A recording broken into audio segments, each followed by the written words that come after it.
দেখো ছোট ভাই, তোমাকে বলছি এত সহজে কিন্তু সেইটা গেলে চলবে না। সমালোচনা গায়ে নিতে হবে। জুম্মায় 8 দিন হয়েছে, তুমি এমনিও কিন্তু পক্ষপাত দুষ্ট। রাশেদ বলছিল জুলাই অভ্যুত্থানে তোমার ভূমিকা নিয়ে অনেক কথা, বাট আমি প্রথম থেকে আশাবাদী ছিলাম তোমাকে নিয়ে। এখন আমিও কিছুটা হতাশার দিকে যাচ্ছি। ব্লুটুথ বয় সার্জিস, আসিয়ার মৃত্যুর পর সার্জিস যখন আসিয়ার এখানে জানাজা দিতে গেল, এর পর মুহূর্তে সোশ্যাল মিডিয়াতে একটা পোস্ট আসলো যে আসিয়া সিএমএইচে যখন ভর্তি ছিল, সার্জিসের বাসার কাছ থেকে 10-15 মিনিটের রাস্তা। একবার জন্য আসিয়াকে হাসপাতালে দেখতে যায় নাই।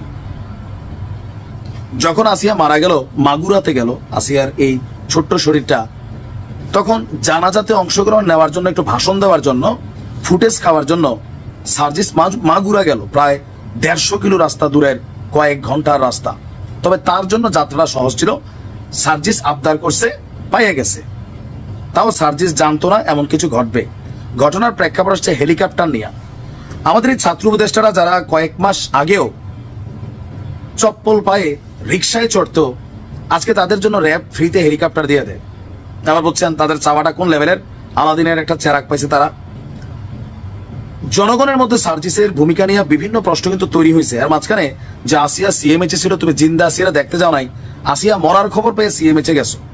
সেখান থেকে মাগুরা তুমি হেলিকপ্টারে কিভাবে গেলা, কেন গেলা, এটা নিয়ে প্রশ্ন ছিল। যে হেলিকপ্টার সার্জিস, উপদেষ্টা আসিফের নামে আছে হেলিকপ্টার আসিফ। আচ্ছা, এখন এরকম যখন নানান মানে সার্জিসকে নিয়ে, এগুলো কিন্তু আমার বক্তব্য না, মিডিয়াতে কমেন্ট আপনি দেখেন তো অনেকটা খেয়েই হারিয়েছে বা ধৈর্য হারাই ফেলছে সার্জিস। তারপরে ফেসবুকে তিনি একটা পোস্ট করেছেন।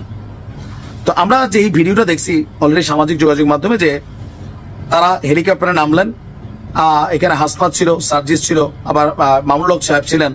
তো সোফায় বসে তারা ফোন টিপাটিপি করতেছিল এবং কথাবার্তা বলছিল।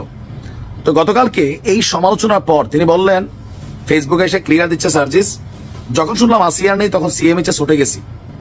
সেনাবাহিনীর র্যাব থেকে পরিবারের জন্য বরাদ্দকৃত যে হেলিকপ্টারটা ছিল, যখন ওই একাধিক সিট খালি থাকার খবর শুনেছি, যে হেলিকপ্টারে যাওয়ার মতো না লোক নাই, তো সিট খালি, তো বললাম যে ভাই আমি হেলিকপ্টারে আসলে যাইতে চাই। তো সেই হেলিকপ্টারে আমরা এই মাগুরা গেলাম। আবার আসার সময় হেলিকপ্টার ফিরে আসবে খালি। তা আমরাও সেই হেলিকপ্টার ছেড়া জানাজা পড়েই আবার ঢাকায় চলে আসছি। তার বক্তব্য হচ্ছে যে পুরো ঘটনার মধ্যে সর্বশেষ অংশটুকু ফেসবুকে আমি দিছি, এবং ফেসবুকে দেওয়া অংশটাকে সামগ্রিক মনে করে মিডিয়া এবং কিছু পাবলিক জাজমেন্ট করা শুরু করলো। তুমি তো পাবলিক ফিগার, এখন তোমার তো পাবলিকই জাজ করবে, এটাই তো বাস্তব, তাই না?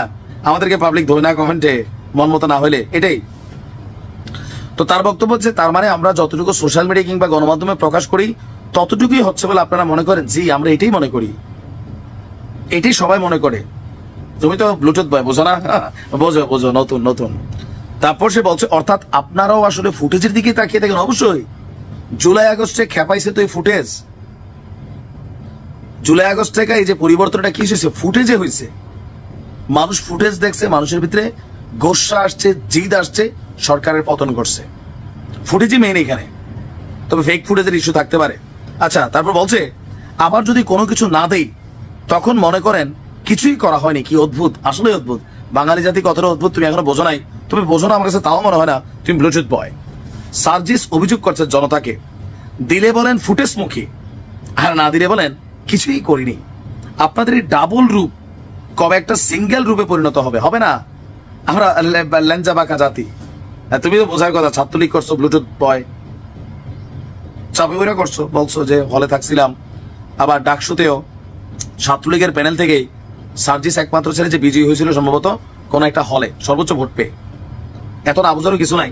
তবে রাজনীতি করতে গেলে অনেক কিছু আসবে, তোমাকে জবাবদিহিতা করতে হবে। যখন টাকার ইস্যু আসবে, যেমন বন্যার টাকা কই গেল, আমাদের কুমিল্লায় কয় টাকা আমরা পাইছি, আমার এলাকায় তো বন্যায় হয়েছে।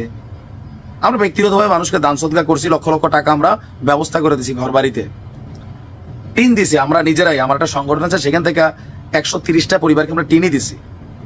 কিন্তু আমরা এই জুলাই অভ্যুত্থানের যে ফান্ড, ওটা থেকে আসলে কি পাইছি নিজেই জানি না। পাইলেও পাইতে পারে 2-4 জন মানুষ। ক্লিয়ারেন্স চায়। তোমরা পাবলিকের টাকা দিয়ে এখন চলো, পাবলিক ফান্ডে চলো। আবার বড় বড় বাবারা দেয়, তাদের নামও আবার মুখে আনা যাবে না, তারা বিপদে পড়বে। সুযোগ্য কর্মী বা সন্তান হয়েছে তোমরা। এখন এই যে এই বিষয়গুলো তুমি যখন রাজনীতি করবা, এটা আসবেই, খুবই সিম্পল। কারণ যে বললাম আগে তোমরা চপ্পল পাই দিয়ে ঘুরতে, এখন তুমি আডিডাস পড়ো। ব্র্যান্ডের একজন আডিডাসের দাম হচ্ছে 18 থেকে 20,000 ন্যূনতম, উপরে আর অনেক দামি। তো মানুষ তো প্রশ্ন তুলবেই যে তুমি কর্মটা করো কি, চাকরি করো, ব্যবসা করো, কিছুই তো না, এই রাজকীয় জীবনের উৎস কি? এগুলা রাজনীতিবিদদের প্রতি জনগণের সবসময় প্রশ্ন ছিল, তোমরাও এক সময় প্রশ্ন তুলছো। এখন তুমি যখন নেতার চেয়ারে বসছো, তোমার নিয়ে মানুষ প্রশ্ন করবে। বাট ধৈর্য হারাইয়া এত সহজে এত তাড়াতাড়ি সামনে নির্বাচন করবা তোমরা, তাই না? দল বানাইছো। এখনই জনগণের এক স্ট্যান্ডে আসেন, ডাবল স্ট্যান্ডে, এগুলো কিন্তু বোকামি কর্মকাণ্ড, ধরা খাওয়া নির্বাচনে। তেমনি কয়টা সিট পাও সেটা নিয়ে সন্দেহ আছে। জনগণকে বিগড়ানো যাবে না। হ্যাঁ, এই জনগণকে বিগড়িয়া শেখ হাসিনা কিন্তু বাংলাদেশ ছাড়ছে। ভালো থাকো।